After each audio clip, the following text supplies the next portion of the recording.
Hi guys, it's Jem here at the Colour Cave. I am incredibly unwell, so I thought I would take this opportunity to create a short video that's off the beaten path of what I would normally do, and thanks to Erin over at Simple Art for Adults. She has nudged me into doing the Desert Island top 10. I thought that would be a nice short video to do, just so that you guys don't miss out on a video. I know some of you quite look forward to having one twice a week. So yeah, without much more fanfare, I'm going to get on with this because I don't know how long my voice is going to hold up before I'm going to have to go back to bed. Number 10 is technically not a colouring book. You know, just to make things nice and simple. One of the things about me as a person is that I'm a person that likes to know stuff and I like to learn stuff. I like to always be learning, and I don't think you're ever too old to learn. So if I was stuck on a desert island, I would still like to have some sort of learning curve, and Helen Elliston's books are amazing for this. They are really, really good. And the reason that I've picked number 2 is because I'm more than halfway through her first one, so at least I'd have a whole book to keep me going. Now, I'm not going to show you anything of the inside of this at the request of the author because obviously she wants people to buy her book and not copy things that have been seen on the internet. But it is a full colour sort of tutorial style, step by step, that teaches you how to create shiny effects, you know, like folds in material, that kind of thing. Our books are really, really good, and there's plenty of space for you to test things out actually inside the book. So I would most definitely have that as my number 10. Number 9.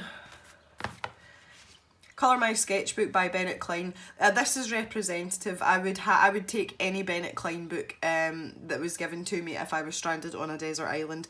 This was just the first one of his that I have that came to hand, and the reason that I picked Bennett Klein is the same reason more or less that I've picked the rest of the books that I have.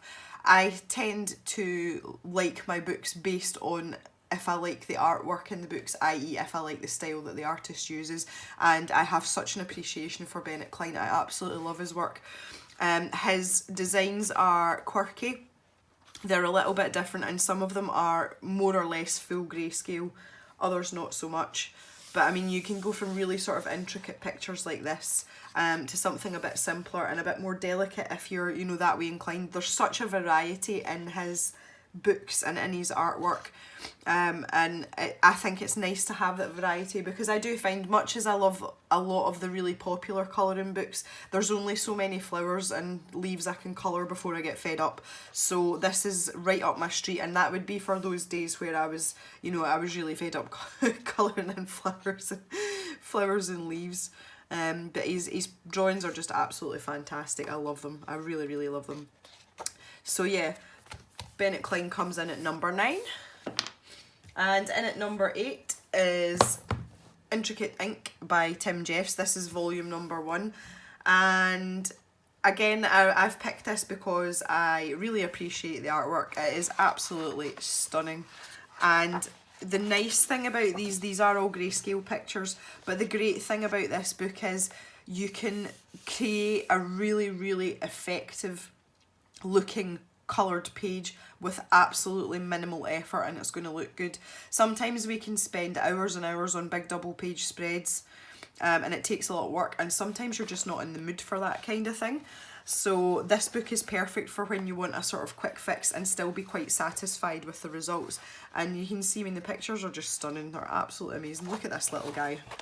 Oh, look at him. He's so cute. I have actually coloured one in here. I'm just, yeah. There we go. I was really pleased with that. That took me under 20 minutes. So it is great for that sort of quick fix. So for the days that I was feeling impatient, then I would have that book with me. And at number 7, I think this was a given. You all knew this was going to happen. There was no way that Kirby Rosanna's was not going to be in my top 10.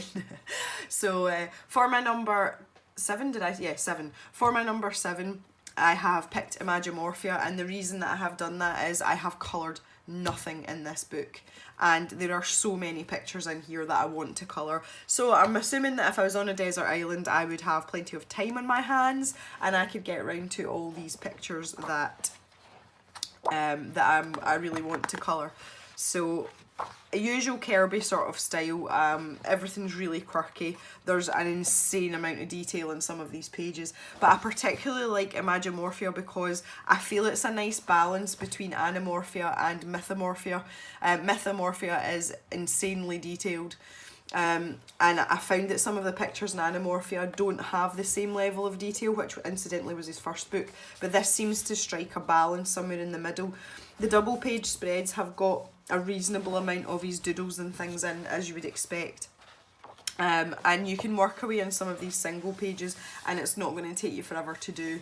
So that's one of the reasons why I really like this book. And then you've got crazy stuff like this, which is more the Kirby that we're used to.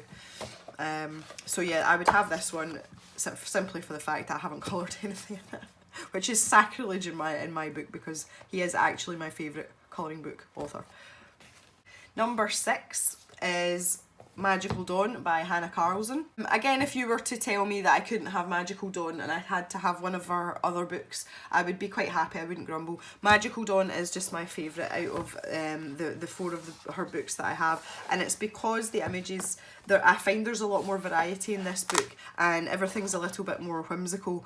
There's lots of sort of gemstones and geodes, as well as the usual animals with crowns, which we see a lot of from Hannah, which I absolutely love. And also a bit, you know, there's lots of stars and her usual girls that are you know, tattooed and things. So yeah, I just feel that there's a bit more variety in this book, and that's the reason that I like it. So I would completely and utterly have this with me on my desert island. And at number 5 is the Disney Dreams collection by Thomas Kincaid. I've picked this because it's pretty. There's loads of people that find this book really intimidating, and see, even if you never coloured in it, it's really nice to look at the original artwork on the left hand pages because it's just absolutely beautiful. So this would provide me with some sort of, like, you know, entertainment that wasn't colouring as well as actually pictures to colour.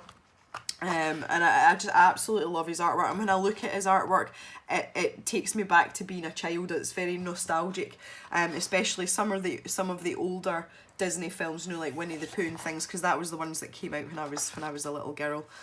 So yeah, this serves a twofold purpose, this book, and that's why I would have it in my repertoire.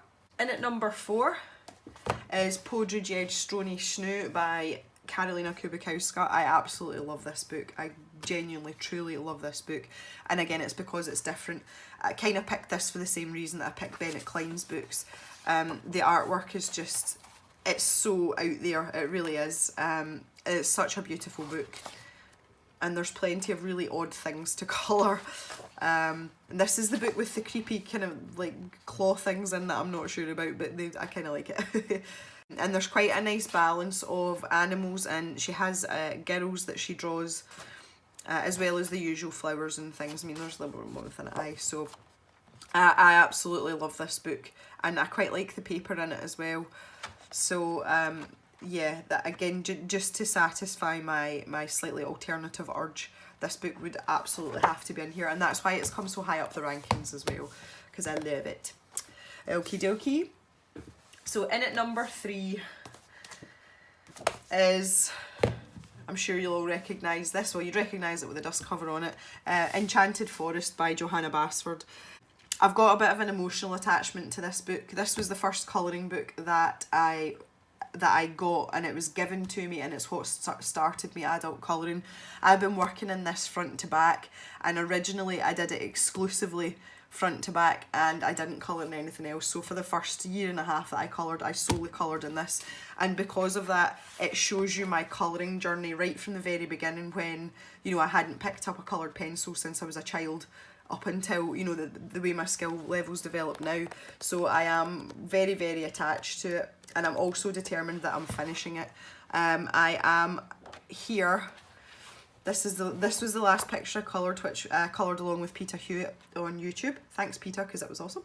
So I don't actually have a lot left to colour, and I am determined that this book is getting finished. Even if I never finish another colouring book in my entire life, Enchanted Forest is going to be completed. So that is an absolute must. But see, I'm quite attached to it, you know, for sentimental reasons, so that would definitely have to come with me. In at number 2 is Serene by Nicholas F. Chandravianata. How can you not have this book in your top 10? I seem to have picked a lot of my books, and a lot of my favourite books are actually because of the artist's skill level, not necessarily what I like to colour in. There's absolutely no competition for this book whatsoever. Every page, every piece of art has its own name, which I love. The paper is absolutely delightful, and the skill level in these drawings is absolutely phenomenal. Flawless, flawless work. And I mean, look at that, that's just, and I love all the sort of exotic headdresses and everything. I couldn't not have this, like I really, really couldn't go anywhere without this book. And I like the size of it as well, see, because it's so big, you know, you've plenty of room to colour in and you don't feel as if you're trying to squeeze things in. So yeah, I'm kind of in love with this book. I really am. But it's just, if you don't have this book and you are happy to colour in skin tones, then I strongly suggest you get this book. And it's just absolutely amazing. It really is. Look at me fangirling everywhere. Here's one that I've started colouring. I've not done much on it yet. But yeah, that is going to be my WIP. So yep, definitely number 2. And finally, does anybody want to take any guesses what my number 1 book is? Of course, that was going to be Kirby. It was always going to be Kirby. Mythomorphia is my absolute favourite. Absolute favourite. And it's just because it's Kirby. But these particular things, they tickle my fancy. There is so much detail on these pages. It is absolutely insane. And I do like to get my teeth into something really complicated, you know, like a double page spread, because I get a lot of satisfaction when you've worked that hard to do something. It really, you know, I really get a kick out of that. So yeah, this is an absolute must for me. And there's so many double pages in this book, it is absolutely insane. So that, you know, there is no way I would go anywhere without this book. This book, you know, that if I'm stranded somewhere, this book's coming with me. Alright guys, so that is my top 10 desert island colouring books. My voice is so sore now and my throat is so dry, so I'm going to call it a day here. Thanks very much for watching, and I'm hoping that I'll be back to normal and get back into my normal routine of videos just shortly. So I hope you have a good day guys, and I'll see you back in the colour cave soon. Catch you later.